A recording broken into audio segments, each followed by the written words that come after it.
Vous savez que vous avez entendu une bonne prédication quand le prédicateur termine et il est passé à l'arrière-plan et Christ est magnifié et exalté. Et c'est ce que le Seigneur a accompli par notre frère là. Je le dis avec une sincérité totale, cela semble presque être comme une distraction de se lever et de prêcher maintenant, parce que nous avons contemplé les vérités de la gloire de Jésus-Christ. Et ce sont des choses sur lesquelles nous devrions réellement méditer et les laisser résonner dans nos cœurs. Merci frère, merci. Nous allons aller devant le Seigneur et demander sa grâce une fois encore. Il a été très bon envers nous ce matin. Demandons encore. Inclinez-vous avec moi.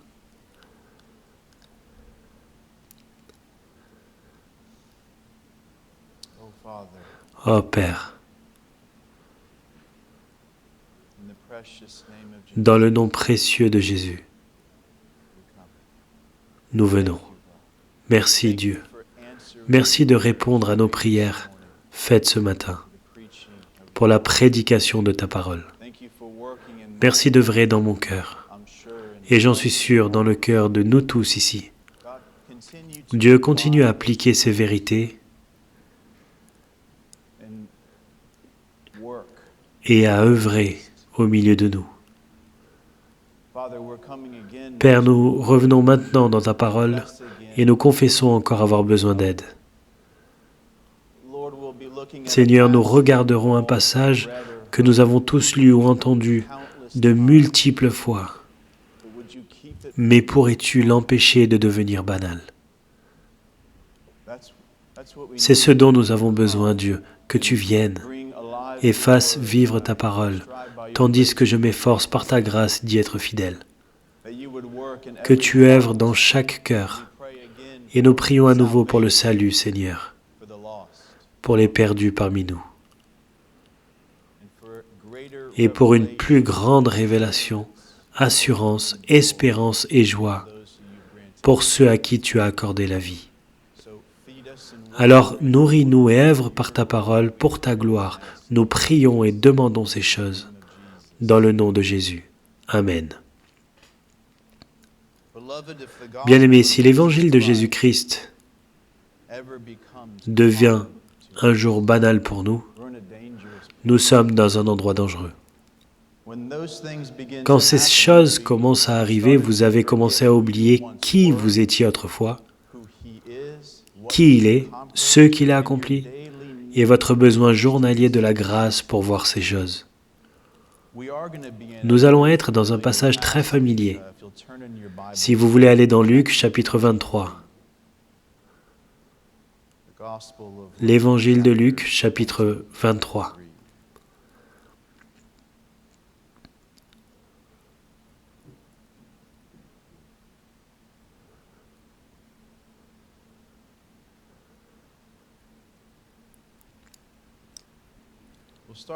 Nous commencerons à lire au verset 26. Nous lirons jusqu'au verset 43. Et ensuite, nous nous concentrerons sur 32 à 43. Suivez avec moi la lecture de la parole de Dieu. Comme ils l'emmenaient, ils prirent un certain Simon de Cyrène, qui revenait des champs, et ils le chargèrent de la croix, pour qu'il la porte derrière Jésus. Il était suivi d'une grande multitude de gens du peuple et de femmes qui se frappaient la poitrine et se lamentaient sur lui. Jésus se retourna vers elles et dit « Filles de Jérusalem, ne pleurez pas sur moi, mais pleurez sur vous et sur vos enfants. Car voici des jours viendront où l'on dira « Heureuses les stériles, heureuses les entrailles qui n'ont point enfanté et les mamelles qui n'ont point allaité. » Alors ils se mettront à dire aux montagnes « Tombez sur nous » et aux collines « Couvrez-nous. » Car si l'on fait ces choses au bois vert, qu'arrivera-t-il au bois sec? On conduisait en même temps deux malfaiteurs qui devaient être mis à mort avec Jésus. Lorsqu'ils furent arrivés au lieu appelé Crâne, ils le crucifièrent là, ainsi que les deux malfaiteurs, l'un à droite, l'un à gauche. Jésus dit, « Père, pardonne-leur, car ils ne savent pas ce qu'ils font. » Ils se partagèrent ses vêtements en tirant au sort.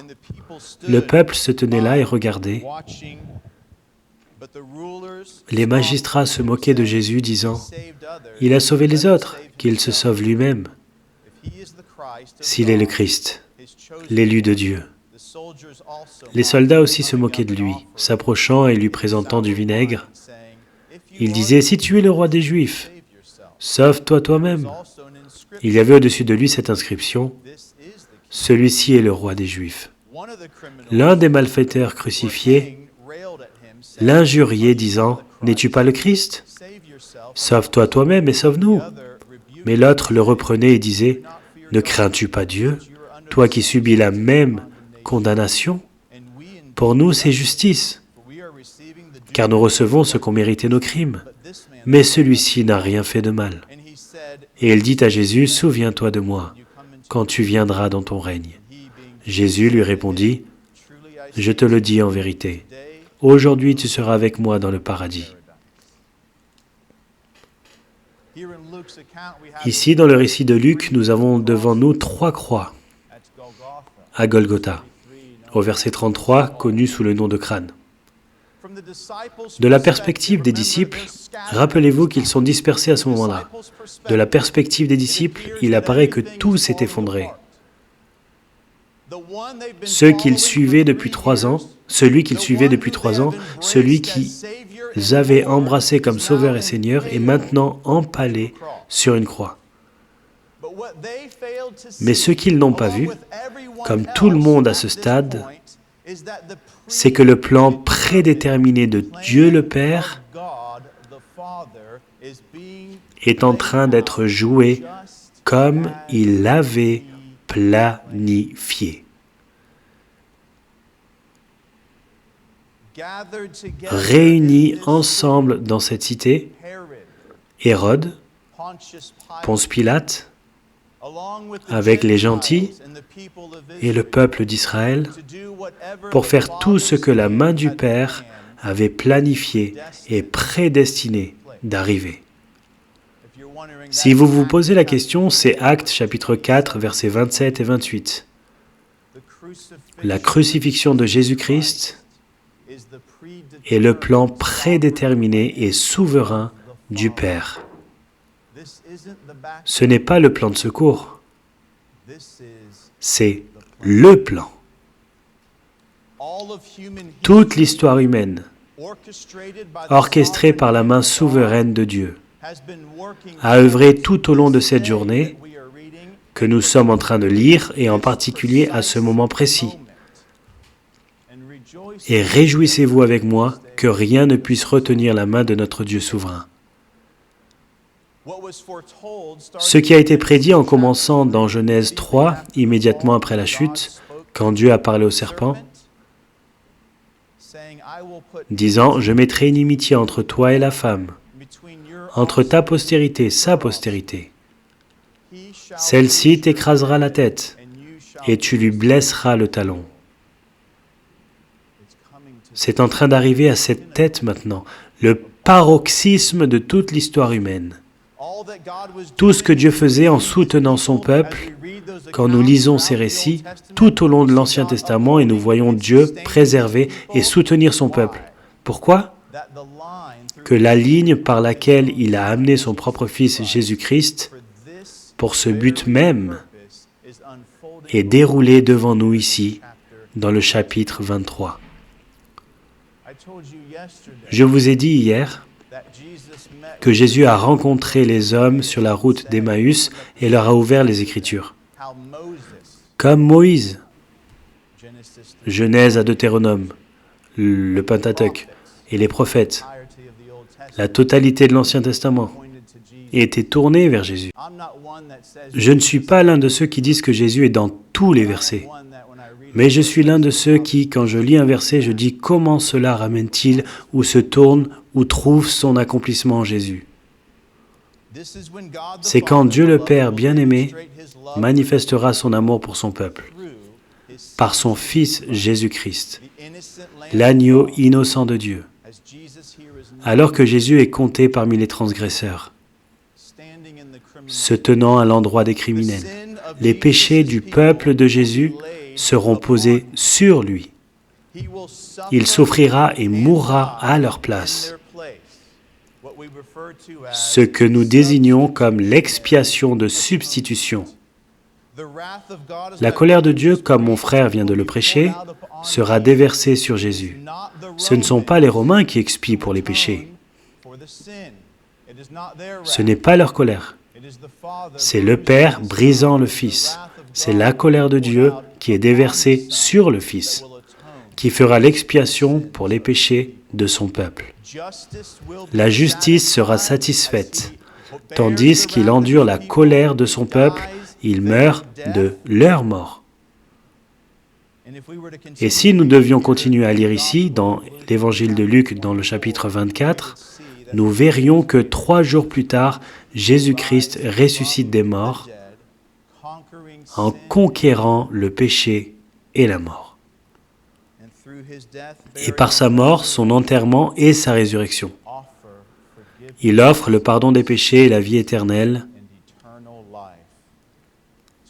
à tous ceux qui se repentiront et placeront leur foi en lui seul. Jésus-Christ accomplit le salut. Il achète le salut. Réfléchissez à ça. Il n'achète pas un salut potentiel. Il l'accomplit. Il rachète un peuple par le versement de son propre sang. Bien-aimés, les 3 jours les plus importants de toute l'histoire humaine, l'incarnation, le jour où Dieu le Fils a revêtu la chair et est né d'une vierge, la crucifixion que nous sommes en train de lire ici, le jour où Jésus-Christ s'est tenu à la place des pécheurs coupables volontairement, comme l'agneau innocent qui devait être immolé afin qu'ils aient la vie, et la résurrection, le jour où Jésus est ressuscité des morts, en conquérant le péché et la mort. Bien-aimés, nous sommes maintenant assis là, regardant ces choses accomplies, dans l'anticipation de son retour. Viens, Seigneur Jésus, viens. Il y a 2 autres croix mentionnées dans le récit, et je veux passer notre temps aujourd'hui à examiner ces 2 autres croix. Le récit des 2 voleurs est un vrai récit. C'étaient 2 hommes. Ce n'est pas juste une parabole. C'étaient 2 hommes qui vivaient. 2 hommes qui furent crucifiés près de Jésus. Mais dans un autre sens, tout le monde dans cette pièce et chacun dans le monde, pendant toute l'histoire humaine, est aligné derrière l'un de ces 2 hommes, à la droite ou à la gauche de Jésus. Je vais les examiner tous les 2 et je veux voir, premièrement, l'avertissement donné et ensuite l'espérance glorieuse montrée aux pécheurs coupables. Étudiez avec moi en commençant au verset 32. On conduisait en même temps 2 malfaiteurs qui devaient être mis à mort avec lui. C'est Jésus. Il y a 3 croix. Verset 33. Lorsqu'ils furent arrivés au lieu appelé Crâne, ils le crucifièrent là, Jésus, ainsi que les 2 malfaiteurs, l'un à droite, l'autre à gauche. Luc fait une distinction entre la crucifixion de Jésus et celle des autres. La crucifixion n'est pas rare à cette époque. Voir 3 personnes mises sur des croix à Golgotha n'est pas rare à cette époque. Mais Luc voit le besoin de faire une distinction et sépare la crucifixion de Jésus de tous ceux qui sont venus avant lui et des 2 criminels. Pourquoi ? Parce qu'un homme innocent est en train d'être crucifié. Et cet homme innocent est Dieu incarné, Emmanuel, le Messie qui enlèvera les péchés de son peuple. Jésus étant rempli de miséricorde et de compassion, dit au verset 34, « Regarde avec moi. Père, pardonne-leur, car ils ne savent pas ce qu'ils font. » Jésus n'implique pas ici l'innocence de ceux qui ont participé à sa crucifixion. Ces personnes sont responsables et coupables. Mais ce qu'il déclare ici, c'est qu'ils ne sont pas pleinement conscients de l'étendue de tout ce qu'ils sont sur le point de faire. Ils sont coupables, mais sans connaître l'étendue de leurs péchés, et qu'ils sont en train de crucifier le Fils de Dieu. À la fin du verset 34, il est dit « Ils se partagèrent ses vêtements en tirant au sort. » Le frère Mac a mentionné les psaumes messianiques. C'est le psaume 22, verset 19. Un accomplissement dirigé encore vers Jésus-Christ, étant le Messie prophétisé. Ensuite, au verset 35, le peuple se tenait là et regardait. Les magistrats se moquaient de Jésus, disant, « Il a sauvé les autres, qu'il se sauve lui-même, s'il est le Christ. »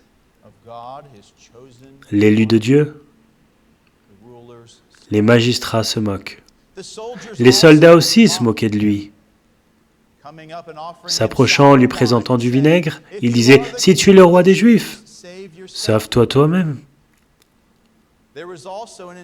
Il y avait aussi une inscription au-dessus de lui, verset 38, « Celui-ci est le roi des Juifs. » Maintenant, au verset 39, nous arrivons à un des voleurs. Et c'est là où nous allons nous arrêter et examiner certaines choses. Bien-aimés, avant de commencer, je veux que vous sachiez ceci. Il n'y a que deux réponses à Jésus-Christ. Elles sont toutes les deux devant nous aujourd'hui dans la représentation de ces deux hommes, qui sont de vrais hommes, mais ils sont les représentations des deux réponses à Christ. Chacun dans cette pièce, du plus jeune au plus vieux, est aligné derrière l'un de ces deux hommes, selon la manière dont vous avez répondu à Jésus-Christ. Vous allez dans une de ces deux catégories ici. Verset 39. L'un des malfaiteurs, crucifié, l'injuriait, disant, « N'es-tu pas le Christ? Sauve-toi toi-même et sauve-nous. » Le mot « injurier » ici est traduit dans la New King James « blasphémer », et c'est le vrai mot. Ce malfaiteur blasphémait Jésus. Il signifie injurier, vilipender, dire du mal d'eux. C'est un mot accusatoire. C'est presque comme s'il disait, si tu es le Christ, alors fais quelque chose. Mais sur un ton moqueur en le blasphémant, ne croyant pas qu'il soit réellement le Christ. Sachez que, bien qu'il dise « si tu es le Christ », sauve-nous et toi, ce n'est pas un homme qui se tourne vers Jésus dans la foi. Ce n'est pas une confession de péché, mais plutôt c'est une moquerie et une injure envers Jésus. C'est un homme qui a vécu sa vie entière sans Dieu, reniant toute révélation qu'il a eue de Dieu. Et il est important que nous sachions ça. Tout le monde a une révélation de Dieu. Certains par la création, en voyant sa puissance divine, et quelle révélation ils ont de Dieu.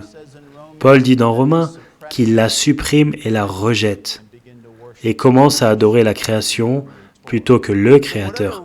Donc, quelle que soit la révélation que cet homme a eue, maintenant il se tient près de Jésus. Mais peut-être est-ce la première fois, mais il a eu la révélation de Dieu en voyant la création de Dieu, et il a rejeté ce qui peut être connu de Dieu, et comme nous le voyons ici, quand il a une plus grande révélation, Dieu incarné se tenant près de lui, il continue dans son rejet et blasphème Dieu. S'il y a une quelconque sincérité dans cet homme, c'est celle de l'auto-préservation. Et si tu es le Christ, alors descends et fais quelque chose. Cela serait comparable à l'athée dans la tranchée. Avez-vous déjà entendu ça avant?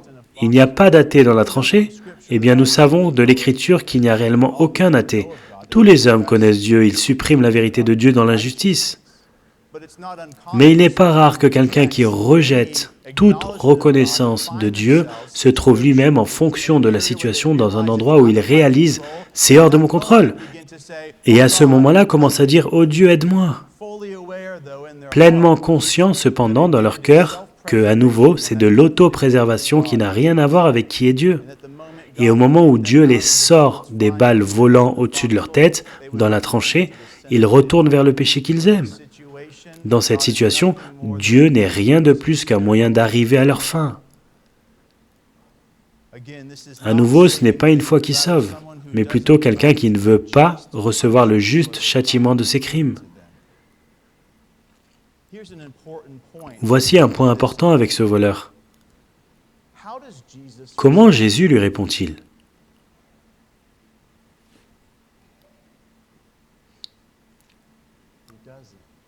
Il ne le fait pas. Il ne répond pas. Cela me rappelle dans Jean 2, je pense, où il est dit que beaucoup crurent en lui, en parlant de Jésus, mais il ne se fiait point à eux. Pourquoi? Il est dit parce qu'il savait lui-même ce qui était dans leur cœur. Vous voyez, Jésus connaît le cœur de tout le monde.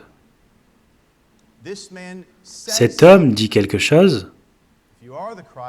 Si tu es le Christ, sauve-toi toi-même et sauve-nous. Jésus, voyant la réalité de son cœur, ne lui répond même pas.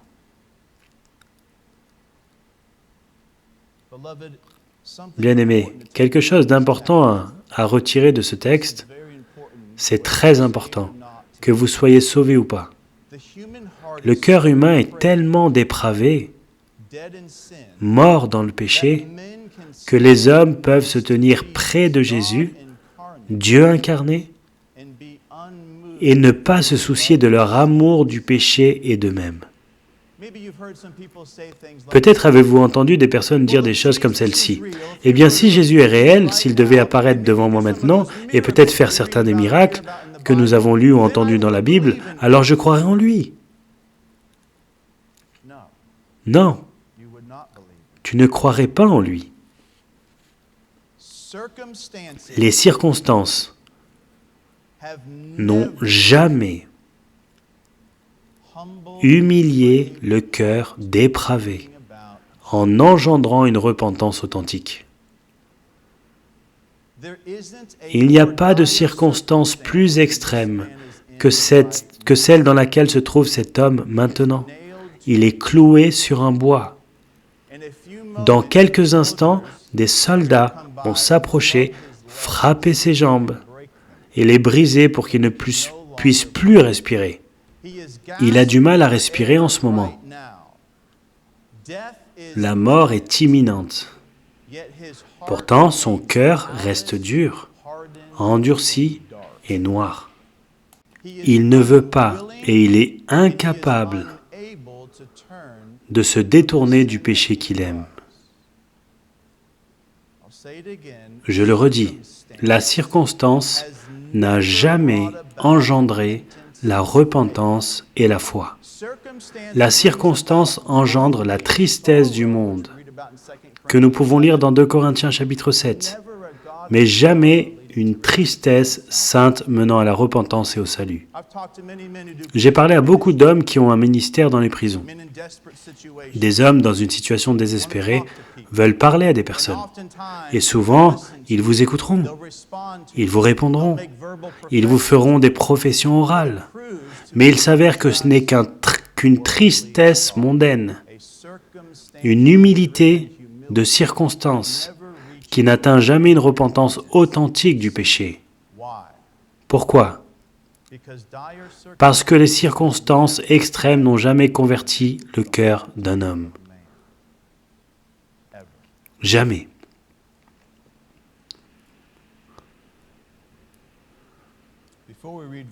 Avant que nous lisions le verset 40 et regardions l'autre voleur, voulez-vous aller dans Matthieu chapitre 27, verset 44 ? Nous regarderons le récit de Matthieu de cet autre voleur avant que nous ne regardions le récit de Luc. Matthieu chapitre 27, verset 44.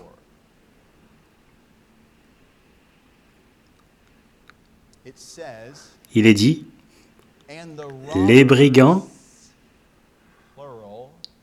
pluriel, crucifiés avec lui, Jésus, l'insultaient de la même manière. » Brigands, pluriel. Je veux faire remarquer que les brigands, les malfaiteurs, pluriel, les deux, insultent Jésus dans le récit de Matthieu. Vous avez lu l'histoire de Luc. Vous savez ce qui va arriver ici. Donc nous devons poser la question avant que nous n'allions plus loin. Avons-nous une contradiction dans l'Écriture ? Matthieu dit que les brigands l'insultent et termine son récit ici. Luc va nous dire qu'un seul l'insulte. Avons-nous une contradiction ? Non. Ce que vous avez, ce sont deux perspectives différentes, deux points différents, deux buts différents qui sont écrits.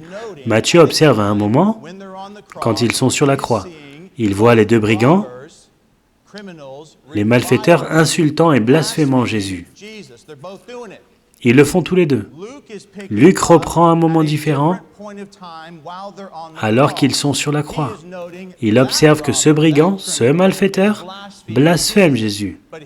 Mais il reprend maintenant ce que l'autre malfaiteur est en train de faire. Donc, si vous retournez dans Luc 23,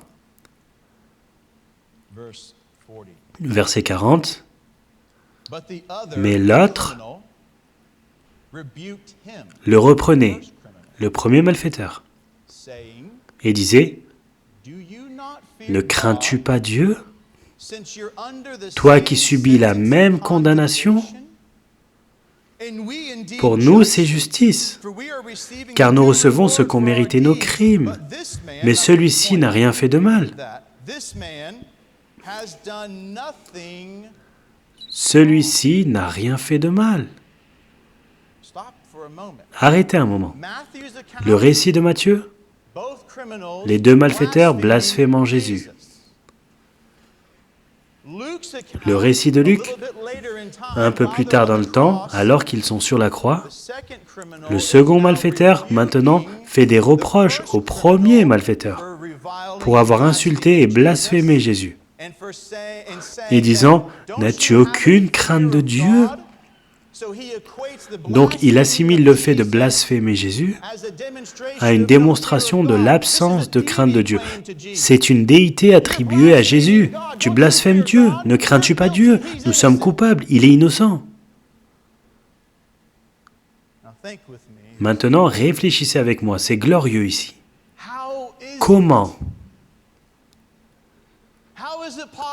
est-il possible, en un instant, de passer de l'injure et du blasphème envers Jésus à la réprimande de quelqu'un qui injurie et blasphème Jésus? Bon, nous avons déjà établi, avec l'autre malfaiteur, que les circonstances ne changent jamais le cœur.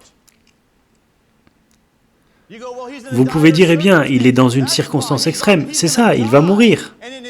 Et au moment de mourir, parce qu'il va affronter la mort, non, ce n'est pas la circonstance. Eh bien, peut-être que le second voleur est plus réceptif. Peut-être a-t-il un petit peu plus de personnalité tendre, et il a atteint le point de brisement. Et alors, ça a débordé. Il a dû s'attaquer au péché. De blasphémer Jésus? Non. Peut-être est-il plus intelligent, et il a commencé à rassembler dans son esprit tous les événements qui se sont déroulés, et il est arrivé à la conclusion de son propre esprit que « Oh, c'est Dieu maintenant, et je ne devrais pas pécher contre lui ». Non.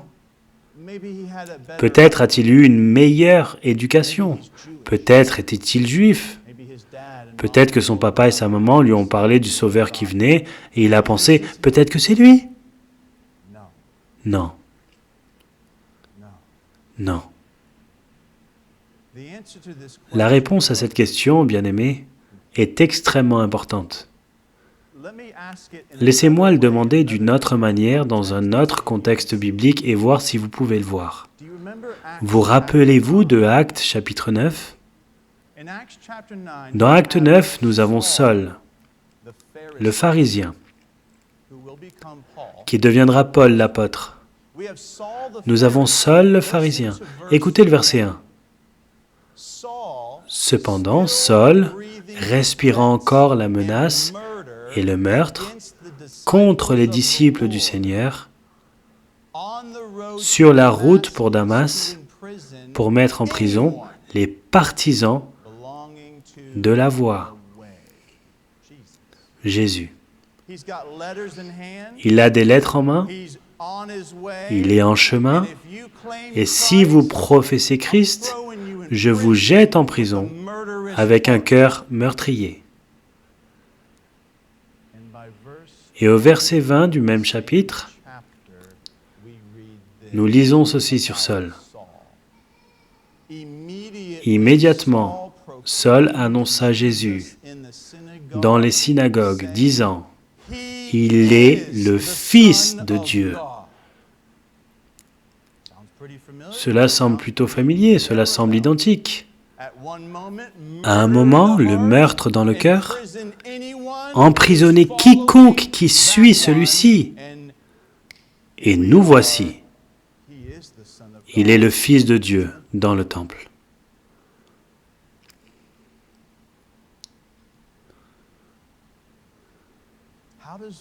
Comment quelqu'un va-t-il d'ici à là? Cela me semble être comme un changement de mentalité, menant à un changement de direction dans le comportement. Nous appelons ce mot repentance. Le second voleur, à nouveau, passe de l'injure envers Jésus avec l'autre voleur et en un instant dit « Ne crains-tu pas Dieu ?» Mais ce n'est pas tout ce qu'il a dit. Regardez ce qu'il a dit d'autre. Il dit « Et nous sommes condamnés de façon juste. »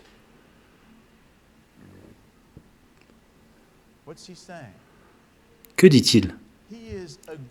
Il est d'accord avec Dieu en ce qui concerne son péché. Nous appelons ça la confession. Je suis coupable. Il a arrêté de trouver des excuses et de minimiser son péché. Il ne blâme plus qui que ce soit d'autre pour son péché. Il confesse la culpabilité, digne de mort.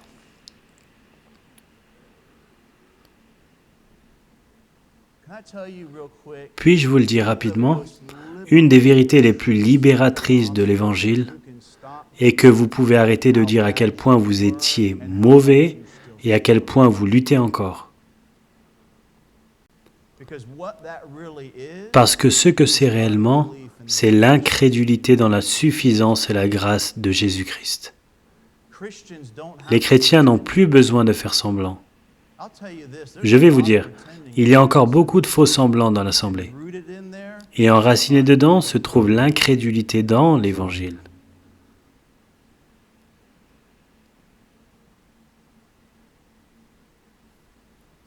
Que fait-il? Il voit son péché de la perspective de Dieu. Plus que ça même, regardez ce qu'il dit ici. Il voit aussi la justice et l'absence de péché de Jésus-Christ. Verset 41. Mais celui-ci n'a rien fait de mal. Comment savait-il ça? Comment grandit-il dans cette révélation et cette compréhension de qui Jésus est réellement? En un instant, cet homme est allé d'un cœur dur qui injurie Jésus à la crainte de Dieu, reprenant les autres qui ne craignaient pas, confessant son propre péché et confessant la justice de Jésus-Christ. C'était comme s'il était aveugle, et maintenant il peut voir. C'était comme s'il était mort, mais maintenant il est vivant, spirituellement parlant. J'ai pensé à ça la nuit dernière, et j'ai pensé, ne chantons-nous pas un cantique comme celui-là? Grâce incroyable, comme le son est doux, qui a sauvé un misérable comme moi. J'étais perdu autrefois, mais maintenant j'ai été trouvé. Était aveugle, mais maintenant je vois. Qu'est-ce qui a permis aux misérables d'être sauvés? La grâce incroyable. Qu'est-ce qui a permis aux perdus d'être trouvés? La grâce incroyable. Et ne manquez pas la dernière partie. Qu'est-ce qui a permis à l'aveugle de voir? La grâce incroyable. Vous savez ce que cela nous enseigne, bien-aimés? La grâce n'est pas seulement ce qui nous sauve du châtiment de notre péché, mais la grâce est ce qui nous éveille pour voir notre péché et contempler le Sauveur. Et la grâce est ce qui nous donne la foi pour croire et recevoir le pardon. Tout à la gloire de Dieu. Qu'est-il arrivé à cet homme? Vous vous rappelez dans 1 Corinthiens chapitre 2 verset 14, quand Paul dit « L'homme naturel n'accepte pas les choses de l'Esprit de Dieu, parce que c'est spirituellement qu'on en juge. Il dit que c'est une folie pour lui. Il n'est pas capable de les comprendre, parce qu'elles sont discernées spirituellement. » Qu'enseigne Paul? Que l'homme, dès la naissance, est spirituellement mort. Et même si Jésus-Christ est venu, est mort et est ressuscité, et même s'il y a une offre de pardon pour tous ceux qui se repentiront et croiront, l'homme est tellement mort dans son péché, il ne voit pas son péché pour ce qu'il est. Et il ne voit pas Christ pour qui il est. Le rôle du Saint-Esprit est de nous orienter vers Christ. Et l'homme, totalement mort dans son péché, ne peut pas contempler ces choses. Il ne peut pas les comprendre. Il en est incapable et il ne veut pas. Nous avons besoin de la grâce du Saint-Esprit pour voir ces choses. Qu'est-il arrivé à cet homme? Il est né de nouveau. Il est né de nouveau. Puis-je vous dire ceci, les saints? Votre témoignage, même si vous ne pouvez peut-être pas déterminer l'heure ou le jour, est exactement le même. À un moment, vous aimiez le péché et minimisiez le péché et justifiez le péché et étiez aveugle à l'offense du péché envers un Dieu saint. Et ensuite, un jour, le péché que vous aimiez autrefois, vous le détestiez maintenant. Le Dieu que vous blasphémiez autrefois, par la parole et par votre vie, vous êtes maintenant attiré et vous l'aimez. Quand Dieu donne la vie spirituelle, bien-aimés, il nous attire à lui par son Fils Jésus-Christ. Nous sommes éveillés par l'Esprit, nous recevons des yeux pour voir notre péché et notre besoin de Jésus et de sa suffisance. Et c'est exactement ce que nous voyons ici.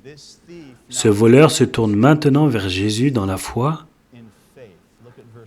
Regardez le verset 42. Et il dit à Jésus, « Souviens-toi de moi, quand tu viendras dans ton règne. » Que dit-il? Il reconnaît que le royaume du ciel appartient à qui? À Jésus. C'est ton royaume. Pas seulement ça, que dit-il? Il croit que Jésus peut et veut se souvenir de lui. Bon, il a admis sa culpabilité. Et il ne l'a pas minimisé. Je suis digne de mort. Et il se tourne vers Jésus et il dit, « Souviens-toi de moi. » Il a la foi. Il croit qu'un pécheur coupable comme moi peut encore entrer par lui. C'est ce que nous appelons la foi. Se tourner vers Jésus pour le pardon des péchés et la vie éternelle. Il est très important de ne pas se contenter de discuter de la doctrine, mais pour la gloire de Dieu, de remarquer l'ordre des événements. C'est important ici. Le voleur ne croyait pas, a mis sa foi en Jésus et ensuite est devenu vivant, spirituellement parlant. Au contraire, il a été rendu vivant par la grâce de Dieu, par l'intermédiaire du Saint-Esprit, et a reçu la foi et ensuite il a cru.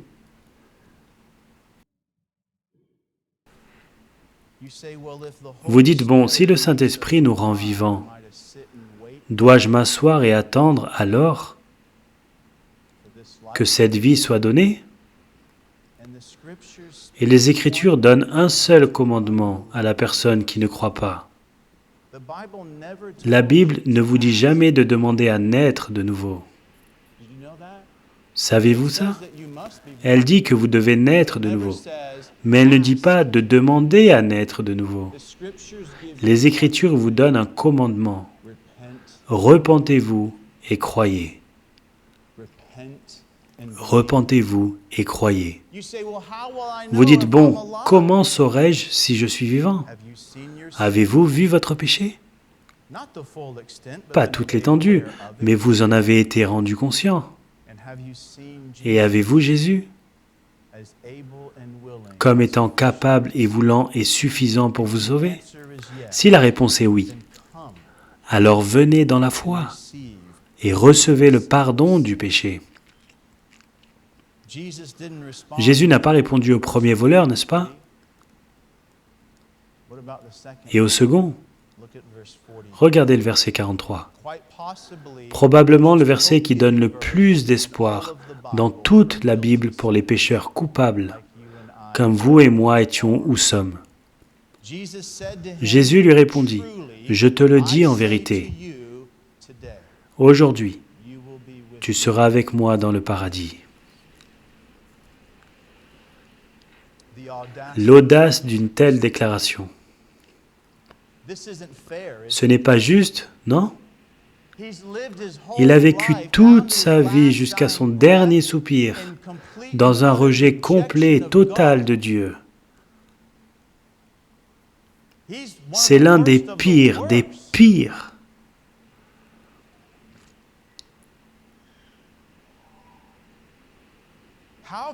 Comment Jésus peut-il se tourner vers ce pécheur coupable et méritant l'enfer, qui a vécu toute sa vie dans le péché, et dire « Aujourd'hui, tu seras avec moi dans le paradis » ? Un seul mot, la grâce.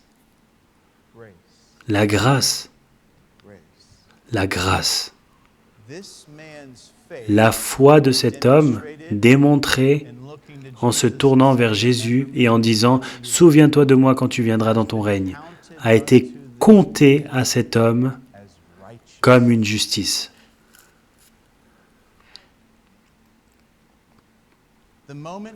Au moment où quelqu'un met sa foi en Jésus-Christ, seul pour le salut, il est justifié.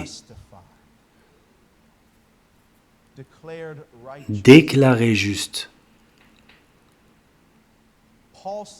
Paul dit dans Romains chapitre 4, verset 5, que Dieu justifie les impies. Laissez-moi vous demander ceci, ce voleur près de Jésus sur la croix, en lui-même, est-il impie? Vous feriez mieux d'y croire. Il est impie.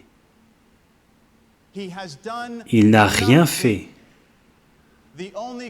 La seule contribution qu'il apporte sur la table avec Jésus, c'est le péché.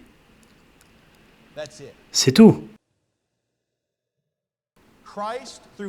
Christ, par sa mort, son enterrement et sa résurrection qu'il va accomplir, et il en est tellement sûr qu'il peut dire à cet homme, « Aujourd'hui, tu seras avec moi dans le paradis », et cet homme reçoit la gratuité de l'Évangile par la foi et entend les paroles douces. « Aujourd'hui, tu, l'impie, seras avec moi, le saint, dans le paradis. Et c'est juste. Pourquoi? Parce que ce qui se passe dans la foi est que nous appelons la double imputation. La culpabilité et le péché du pécheur, le voleur, est crédité sur le compte de Jésus. Il souffre, meurt et expie pour ça. Mais il y a une autre imputation. C'est la justice de Jésus-Christ. L'accomplissement de l'observation de la loi de Dieu est alors crédité en retour sur le compte du voleur. Il était dans le négatif et s'est effacé par le sang de Jésus-Christ. Mais il va dans un positif parfait, par l'imputation de la justice de Christ sur lui. Donc Dieu et Jésus ici peuvent regarder celui qui est impie en lui-même et par la réception de cette double imputation par la foi, il peut le regarder et dire « Tu seras avec moi ». Pourquoi? Parce qu'il est déclaré juste par Dieu, par une justice étrangère qui n'est pas la sienne. C'est la justice de Christ. Et bien aimé, ça et juste ça est l'espérance que nous avons. Voici la beauté de l'Évangile. Êtes-vous prêts? Nous avons envie, comme mon frère l'a prêché, parfois d'apporter notre contribution à notre salut. C'est mal, mais nous en avons envie. Nous avons parlé de la bonne journée. J'ai eu une bonne journée. Certainement que Dieu m'accepte plus aujourd'hui. J'ai eu une mauvaise journée. Certainement que Dieu ne peut pas m'accepter comme il le ferait pendant une bonne journée. Qu'avez-vous fait à ce moment-là? Vous avez avancé vos œuvres dans l'équation de la justification. Voyez-vous l'erreur là? L'erreur dans notre pensée? Et mon frère a raison, si nous faisons ça, vous n'aurez jamais la paix de l'assurance. L'arrogance que nous avons dans une bonne journée, que nous apaisons d'une manière ou d'une autre la justice de Dieu, vous comprenez ça? Pendant le meilleur jour que vous ayez jamais eu en essayant de vivre à l'image de Christ, vous avez échoué de façon misérable. Vous êtes sous une grâce insondable en ce jour. Quelle est la base qui fait que Dieu vous accepte? C'est la même base qui fait que Dieu accepte ce voleur. Le sang versé et la justice de Jésus-Christ. À quel point Dieu accepte-t-il celui qui a reçu le pardon et la vie éternelle par la foi en Jésus-Christ? En quelque sorte accepté. Contractuellement, oh, je n'ai pas vu ce paragraphe, accepté. Je pense que je vous prendrai. Non. Déclaré juste. Rendu parfait, accepté. Comprenez-vous ça? Vous ne pouvez pas améliorer la manière dont Dieu vous accepte dans la justification. Vous ne pouvez pas l'améliorer et vous ne pouvez pas l'enlever. Vous savez pourquoi? Cela n'a jamais été basé sur votre performance en premier. C'est basé sur la performance d'un autre. Savez-vous à quel point c'est un affranchissement? Savez-vous à quel point c'est une libération de savoir que ma justice n'est pas la mienne? Maintenant, la crainte que beaucoup de personnes ont, Don en a parlé, nous en avons parlé hier avec la sœur, si l'Évangile est réellement aussi gratuit, et si ma justification n'a rien à voir avec mes œuvres, les gens ne continueront-ils pas à pécher afin que la grâce abonde encore? Oui, à moins qu'ils ne soient nés de nouveau. Ne pas comprendre que sous le parapluie du salut, vient la justification par la mort expiatoire de Jésus-Christ, mais dedans vient aussi la régénération, la transformation, la recréation, la création d'une nouvelle personne dont le cœur a été changé et n'aime plus le péché, mais est encore tenté par lui, mais aime Jésus-Christ. Et ne peut pas continuer dans le péché parce qu'il est né de Dieu. 1 Jean chapitre 3, versets 9 à 11.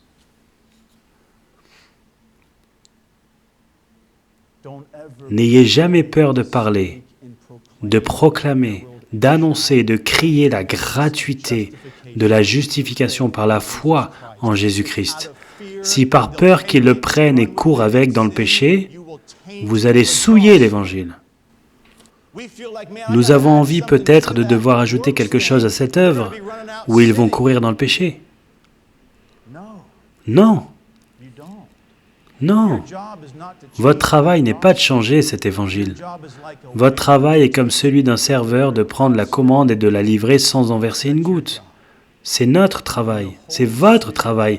Et quand le Saint-Esprit vient, comme nous le voyons avec ce voleur sur la croix, et change les cœurs, et les éveille au péché, et leur accorde la foi, et ils la reçoivent, et ils sont déclarés justes. Mais ils ont été changés, et maintenant ils vivent pour glorifier celui qui les a rendus justes, pas pour gagner la faveur. Grosse différence. Grosse différence. Nous sommes sauvés totalement par la grâce.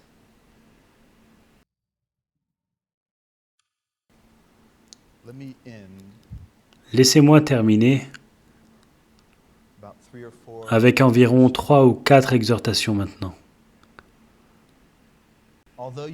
Bien que vous ne puissiez peut-être pas vous rappeler l'heure ou le jour où vous vous êtes repenti et avez cru, vous devez savoir que c'est parce que Dieu vous a fait naître de nouveau.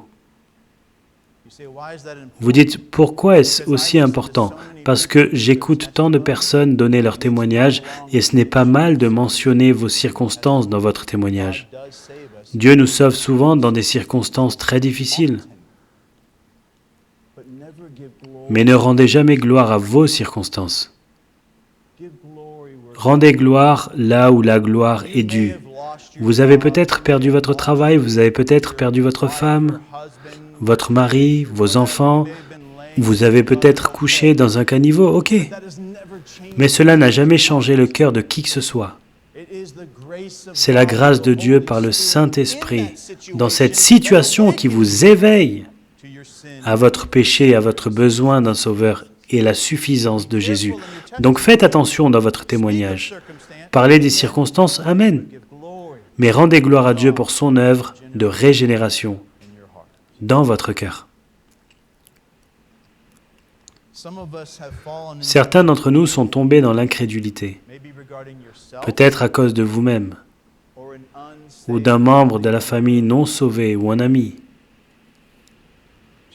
Juste l'autre jour, j'étais en train de prier avec ma femme et j'ai confessé au Seigneur que j'avais arrêté de prier pour un des membres non sauvés de ma famille. J'avais presque l'impression qu'il était allé trop loin, au-delà de la grâce de Dieu. Et on m'a rappelé que la grâce de Dieu coule plus profondément que n'importe lequel de nos péchés. Et j'ai commencé à prier dans la foi pour que Dieu le sauve, comme il a fait avec ce voleur à son dernier soupir sur la croix. N'arrêtez pas de prier pour les membres non sauvés de la famille. Et peut-être pensez-vous que vous êtes allé si loin que Dieu ne pourrait pas vous sauver. Mais quel témoignage nous avons de la grâce salvatrice de Jésus-Christ. Un avertissement. Bien que Dieu ait sauvé le voleur au moment de sa mort, littéralement à son dernier soupir, c'est le seul récit dans l'Écriture que nous ayons sur ce que nous pourrions appeler une conversion sur le lit de mort. Présumez que je serai bien avec Dieu un jour est mal. Parce que ce dont vous avertit la Bible, c'est la dureté du péché et l'endurcissement du cœur. Dire, comme le voleur, j'attendrai jusqu'à ce que j'ai vécu ma vie de péché dans ce monde et ensuite je me tournerai vers Dieu juste avant de mourir, comme le voleur. Et je vous avertirai et vous dirai, ne présumez pas, parce que nous avons un seul exemple dans l'Écriture. C'est donner de l'espoir quand vous êtes assis près d'un être cher qui a rejeté Dieu toute sa vie, et vous vous tournez ici et dites, repens-toi, crois, et tu seras sauvé. Mais présumer de la conversion sur le lit de mort est une mauvaise compréhension de ce texte. Enfin, et mon frère a prêché sur ça, donc je vais essayer de ne pas le faire, il a fait un meilleur travail. Moi aussi, je vois tant de chrétiens errants, sans assurance. Et une des plus grandes preuves est celle-ci. Ils n'ont pas de joie dans leur vie. Ce qu'ils ont fait, c'est qu'ils ont lié la joie à leur performance plutôt qu'à Jésus.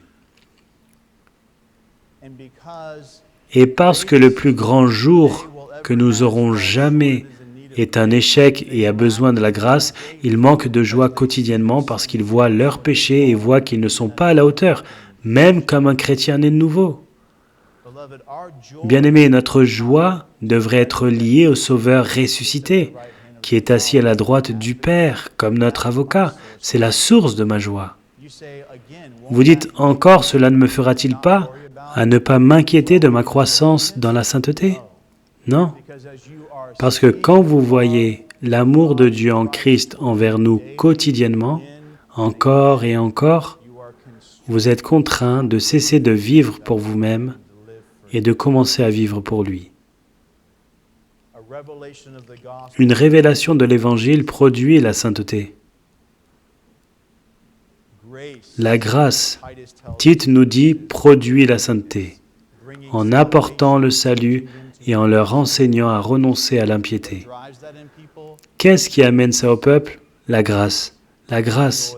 Notre joie est liée à l'œuvre accomplie de Christ, pas à notre performance. Prions.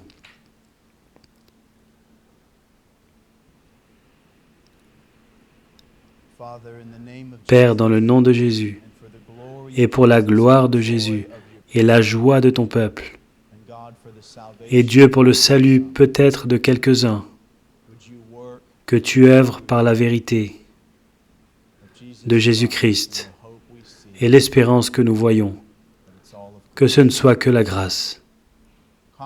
Accomplis les buts dans le cœur de chacun. Nous demandons et prions dans le nom de Christ. Amen.